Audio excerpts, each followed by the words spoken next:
BA part first भूगोल के विद्यार्थियों का स्वागत है। भूगोल प्रायोगिक कक्षा में आप लोगों ने मापक, मानचित्रों का विवर्धन लघुकरण, मानचित्रों का संयुक्तीकरण, उच्चावच प्रदर्शन की विधियां एवं समोच्च रेखाओं के द्वारा विभिन्न स्थलाकृतियों का प्रदर्शन के बारे में सीखा और अभ्यास किया। आप निरंतर अपने अभ्यास कार्य की शीटें बना रहे होंगे। उसी क्रम में अब हम 5वां जो अध्याय है प्रैक्टिकल में वह है सांख्यिकीय विधियां, और ये 3 कोर्स में आपके मीन, मोड और मीडियन। मीन का तात्पर्य है समांतर माध्य, मोड का तात्पर्य है बहुलक और मीडियन का तात्पर्य है मध्य का। भूगोल सहित अनेक विषयों में तथ्यों के प्रस्तुतिकरण में आंकड़ों का प्रयोग किया जाता है। आपने देखा होगा भूगोल में कई सारे आंकड़े प्रयोग होते हैं। ऊंचाई से संबंधित आंकड़े हैं, जलवायु से संबंधित वर्षा के मापने आंकड़े हैं, तापमान के आंकड़े हैं, आर्द्रता के आंकड़े हैं, हवा की गति के आंकड़े होते हैं, विभिन्न फसलों के क्षेत्र के आंकड़े हैं, उत्पादन के आंकड़े हैं, सिंचाई के आंकड़े, कई प्रकार के आर्थिक, सामाजिक और सांस्कृतिक आंकड़ों का प्रयोग हम करते हैं। इन आंकड़ों के संकलन, वर्गीकरण, सारणीकरण, विश्लेषण, तुलना एवं व्याख्या करने के लिए सांख्यिकीय विधियों का प्रयोग किया जाता है। अतः भूगोल में सांख्यिकी विधियों का जो प्रयोग है वो बहुत महत्वपूर्ण है, क्योंकि हम आंकड़ों के आधार पर कई प्रकार के विश्लेषण करके उनकी व्याख्या करके हम अनुमान लगाते हैं, आगे के भविष्य के लिए जो है उसकी योजना बनाते हैं। इसलिए सांख्यिकी विधियों का अध्ययन भूगोल के विद्यार्थियों के लिए महत्वपूर्ण आधार माने जाते हैं। सांख्यिकी आंकड़ों को हम 3 श्रेणियों में बांटते हैं। सांख्यिकी आंकड़े जो हम प्रयोग करते हैं उसकी 3 श्रेणियां होती है। पहली है व्यक्तिगत श्रेणी। व्यक्तिगत श्रेणी में क्या होता है? आंकड़े सुव्यवस्थित क्रम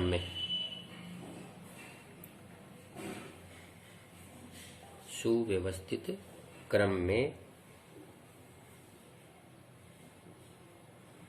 समंकमाला के रूप में रहते हैं, समंकमाला के रूप में होते हैं।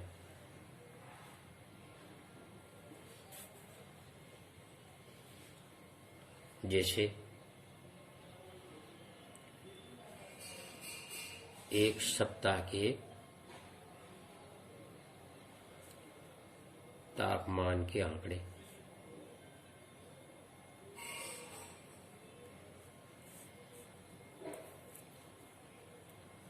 विभिन्न दशकों में जनसंख्या के आंकड़े। जैसे ये है सप्ताह और ये है तापमान डिग्री सेंटीग्रेड में। सप्ताह का ये Sunday, Monday, Tuesday, Wednesday, Friday, Saturday. Sunday, Monday, Tuesday, Wednesday, Thursday, Friday और सैटरडे, ये 7 दिन के तापमान के आंकड़े दिए हुए हैं। 22 degree, 23 degree, 20 degree, 27 degree, 30 degree, 28 और 28, ये दे दिए गए। अब ये जो आंकड़े हैं ये श्रेणी, ये सप्ताह के 7 दिन है और ये आंकड़े दिए, तो ये व्यक्तिगत श्रेणी कहलाती है। यानी प्रतिदिन उसका तापमान इतना रहा। ये ऐसे ही जैसे दशक, ये दशक है 1971, 1981, 1991, 2001, 2011। जनसंख्या दी हुई है किसी भी स्थान की, तो ये जनसंख्या जैसे 10 लाख, 12 लाख, 15 लाख, 18 लाख, 23 लाख, ये भी व्यक्तिगत श्रेणी कहलाएगी। इस तरह से व्यक्तिगत श्रेणी में पर्टिकुलर किसी स्थान की समग्र माला को एक सुव्यवस्थित क्रम में रखते हैं, ये व्यक्तिगत श्रेणी कहलाती है। अब दूसरी आती है खंडित श्रेणी। खंडित श्रेणी, खंडित श्रेणी में क्या करते हैं, यानी खंडित श्रेणी में आंकड़े जो है वो यथार्थ माप में, आंकड़े यथार्थ माप में होते हैं। व्यक्तिगत श्रेणी में तो आंकड़े व्यक्तिगत रूप से होते हैं, यानी आंकड़े क्या है, व्यक्तिगत रूप में। और खंडित श्रेणी में आंकड़े यथार्थ माप में होते हैं, अर्थात भिन्न भिन्न पदों का, भिन्न भिन्न पदों के चर मूल्यों के रूप में प्रदर्शित होते हैं।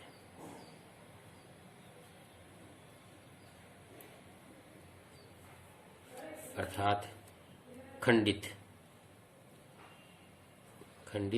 या विच्छिन्न रूप में होते हैं, विच्छिन्न रूप में।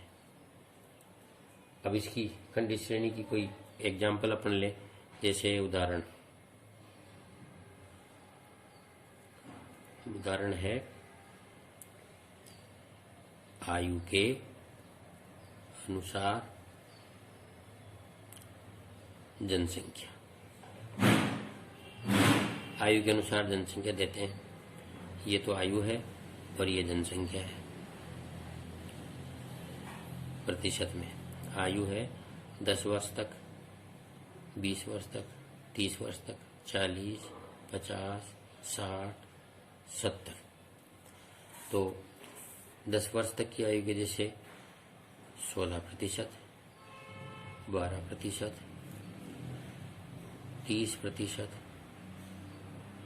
13, 10, ये हो गई 16 बार 28, 58, 3 61 71, 81 और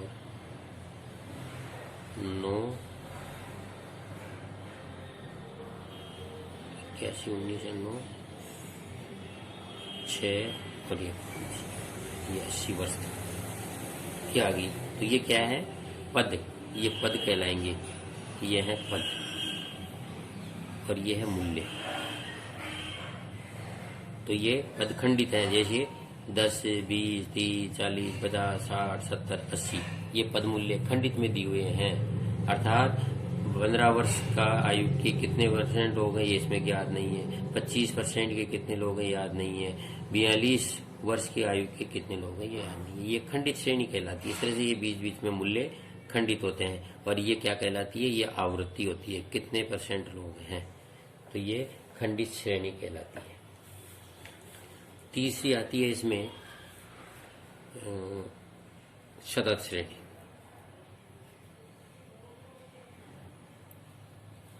पहली हो गई इंडिविजुअल, दूसरी हो गई डिस्क्रीट, तीसरी होगी कंटिन्यूअस।